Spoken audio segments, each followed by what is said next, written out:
Ang tagal na nitong video ko na 'to, I think it's 2021 pa or 2022, parang pandemic days pa yata 'to.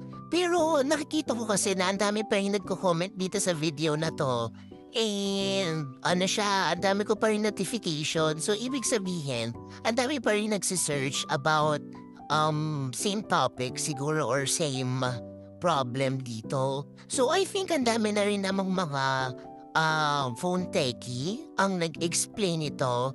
So in short, ulitin ko na lang ulit para sa mga nagre-research about bakit nagsa-stock yung phone nila sa 80%. Kasi I think nakaset siya sa optimized ano yun? O basta yun. Ano man tawag doon? Hold on. So, ayun, optimized battery charging. Pero sometimes, ganun yung settings ko. Pero it will charge pa rin up to 82%, 81%. So, ano ba yun? But anyways, let us not make it complicated na lang. Alam mo yun, we're supposed to enjoy our food. Probably for those who are searching na lang bakit nagsistop akala nila sira.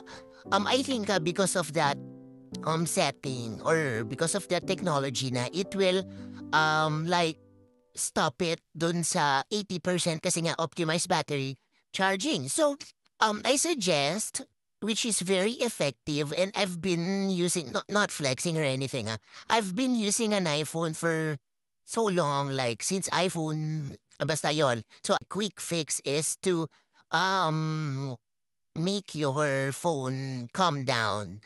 Like kunyari, nagpa-play ka ng games, nagta-type ka, may ka-video chat ka. If you really want na tumaas yung charging mo sa 80, try it to make it like cooler. Alam mo yon, very effective sa akin, pero I don't recommend it, okay? Kasi baka masira. Akin lang to, personal experience ko to. Tinatapat ko siya sa AC, aircon, or punta ka sa room na naka-AC. Kasi once na super init talaga ng phone mo, it won't charge more than 80%.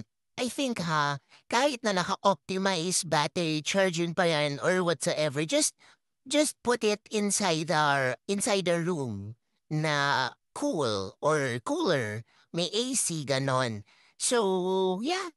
Ayun, after niya mararamdaman mo naman yun eh. After lumamig ng iPhone mo, mag-charge na siya. It worked for me. Just a tip. I'm not a techie, okay? I'm just making a follow-up video. Kasi nga, ang dami nagsisearch. Nagulat ako, nagpa-pop up ulit siya sa TikTok ko. Like, I think I did this video pandemic times. Pati sa YouTube ko, na in-upload ko to, nag-aano ulit siya. Nag-a-appear ulit siya. So yun guys, enjoy the phone.